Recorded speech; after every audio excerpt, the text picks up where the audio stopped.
말씀의 실제 1월 24일 금요일. 우리의 대속자 그리스도 예수. 하나님이 죄를 알지도 못하신 이를 우리를 대신하여 죄로 삼으신 것은 우리로 하여금 그 안에서 하나님의 의가 되게 하려 하심이라. 고린도후서 5장 21절 말씀. 대속자라는 단어는 성경에 명시적으로 사용되지는 않았지만 예수님께서 하러 오신 일을 정의하고 적절히 설명합니다.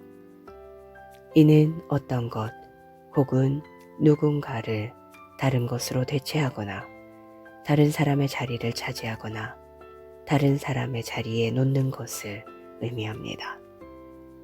예수님께서 우리의 대속자가 되신다는 것은 우리가 그분의 자리를 차지할 수 있도록 그분께서 우리의 자리를 차지하러 오셨다는 뜻입니다. 얼마나 놀라운 일입니까? 어떤 종교 지도자도 그런 일을 한 적이 없습니다. 그 누구도 다른 사람을 위해 그런 일을 한 적이 없습니다. 그러나 예수님은 그렇게 하셨습니다. 심지어 선지자들도 구약에서 이에 대해 예언했습니다. 그들은 그리스도의 고난과 그 뒤에 올 영광에 대해 예언했습니다.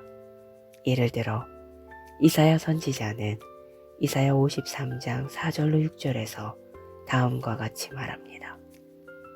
그는 실로 우리의 질고를 지고 우리의 슬픔을 당하였거늘 우리는 생각하기를 그는 징벌을 받아 하나님께 맞으며 고난을 당한다 하였노라. 그가 찔림은 우리의 허물 때문이요 그가 상함은 우리의 죄악 때문이라. 그가 징계를 받음으로 우리는 평화를 누리고 그가 채찍에 맞음으로 우리는 나음을 받았도다. 우리는 다 양 같아서 그릇 행하여 각기 제 길로 갔거늘 여호와께서는 우리 모두의 죄악을 그에게 담당시키셨도다. 이사야 선지자는 그의 시대의 비전 가운데 이것을 보았습니다. 아직 일어나지 않았음에도 그는 과거 시제로 말했습니다.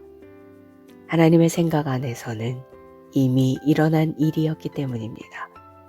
성경은 예수님을 창세 때부터 죽임을 당한 하나님의 어린 양이라고 부릅니다. 할렐루야. 6절 후반부를 보십시오. 여호와께서는 우리 모두의 죄악을 그에게 담당시키셨도다. 우리의 모든 죄는 예수님께로 옮겨졌습니다. 선지자가 본 것이 바로 그것입니다. 메시아가 인류의 모든 죄를 짊어지신 환상입니다. 8절을 읽어보십시오.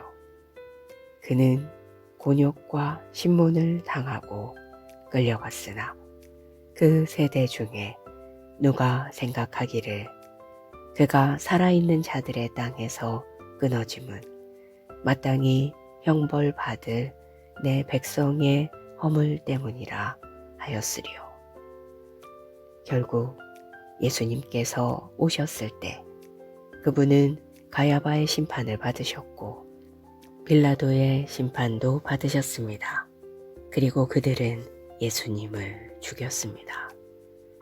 성경은 주님께서 그를 상하게 하시기를 원하셨다고 말합니다. 이는 하나님께서 그분의 영혼이 죄를 위한 희생 제물이 되도록 그분을 죽음에 내어주셨다는 뜻입니다. 예수님의 희생, 대속적인 사역은 우리를 낳았습니다. 그 점에 대해 생각해 보십시오.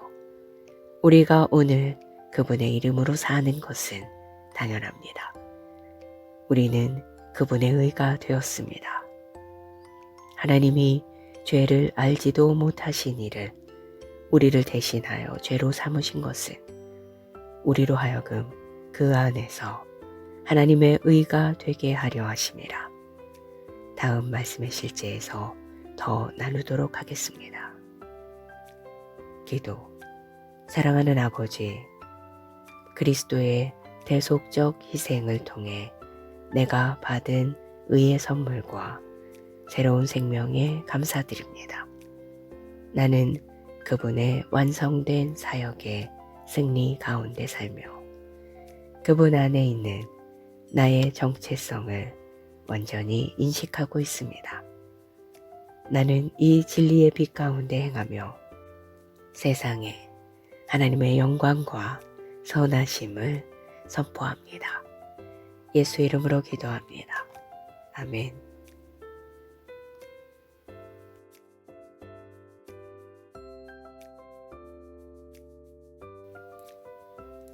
말씀의 실제 1월 24일 금요일. 우리의 대속자 그리스도 예수. 하나님이 죄를 알지도 못하신 이를 우리를 대신하여 죄로 삼으신 것은 우리로 하여금 그 안에서 하나님의 의가 되게 하려 하심이라. 고린도후서 5장 21절 말씀.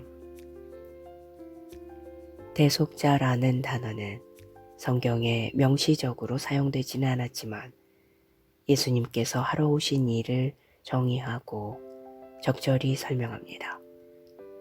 이는 어떤 것 혹은 누군가를 다른 것으로 대체하거나 다른 사람의 자리를 차지하거나 다른 사람의 자리에 놓는 것을 의미합니다. 예수님께서 우리의 대속자가 되신다는 것은 우리가 그분의 자리를 차지할 수 있도록 그분께서 우리의 자리를 차지하러 오셨다는 뜻입니다. 얼마나 놀라운 일입니까? 어떤 종교 지도자도 그런 일을 한 적이 없습니다. 그 누구도 다른 사람을 위해 그런 일을 한 적이 없습니다. 그러나 예수님은 그렇게 하셨습니다. 심지어 선지자들도 구약에서 이에 대해 예언했습니다. 그들은 그리스도의 고난과 그 뒤에 올 영광에 대해 예언했습니다. 예를 들어 이사야 선지자는 이사야 53장 4절로 6절에서 다음과 같이 말합니다. 그는 실로 우리의 질고를 지고 우리의 슬픔을 당하였거늘 우리는 생각하기를 그는 징벌을 받아 하나님께 맞으며 고난을 당한다 하였노라. 그가 찔림은 우리의 허물 때문이요 그가 상함은 우리의 죄악 때문이라. 그가 징계를 받음으로 우리는 평화를 누리고 그가 채찍에 맞음으로 우리는 나음을 받았도다. 우리는 다 양 같아서 그릇 행하여 각기 제 길로 갔거늘 여호와께서는 우리 모두의 죄악을 그에게 담당시키셨도다. 이사야 선지자는 그의 시대의 비전 가운데 이것을 보았습니다. 아직 일어나지 않았음에도 그는 과거 시제로 말했습니다. 하나님의 생각 안에서는 이미 일어난 일이었기 때문입니다. 성경은 예수님을 창세 때부터 죽임을 당한 하나님의 어린 양이라고 부릅니다. 할렐루야. 6절 후반부를 보십시오. 여호와께서는 우리 모두의 죄악을 그에게 담당시키셨도다. 우리의 모든 죄는 예수님께로 옮겨졌습니다. 선지자가 본 것이 바로 그것입니다. 메시아가 인류의 모든 죄를 짊어지신 환상입니다. 8절을 읽어보십시오. 그는 곤욕과 신문을 당하고 끌려갔으나 그 세대 중에 누가 생각하기를 그가 살아있는 자들의 땅에서 끊어짐은 마땅히 형벌받을 내 백성의 허물 때문이라 하였으리요. 결국 예수님께서 오셨을 때 그분은 가야바의 심판을 받으셨고 빌라도의 심판도 받으셨습니다. 그리고 그들은 예수님을 죽였습니다. 성경은 주님께서 그를 상하게 하시기를 원하셨다고 말합니다. 이는 하나님께서 그분의 영혼이 죄를 위한 희생 제물이 되도록 그분을 죽음에 내어 주셨다는 뜻입니다. 예수님의 희생, 대속적인 사역은 우리를 낳았습니다. 그 점에 대해 생각해 보십시오. 우리가 오늘 그분의 이름으로 사는 것은 당연합니다. 우리는 그분의 의가 되었습니다. 하나님이 죄를 알지도 못하신 이를 우리를 대신하여 죄로 삼으신 것은 우리로 하여금 그 안에서 하나님의 의가 되게 하려 하심이라. 다음 말씀의 실제에서 더 나누도록 하겠습니다. 기도. 사랑하는 아버지, 그리스도의 대속적 희생을 통해 내가 받은 의의 선물과 새로운 생명에 감사드립니다. 나는 그분의 완성된 사역의 승리 가운데 살며 그분 안에 있는 나의 정체성을 완전히 인식하고 있습니다. 나는 이 진리의 빛 가운데 행하며 세상에 하나님의 영광과 선하심을 선포합니다. 예수 이름으로 기도합니다. 아멘.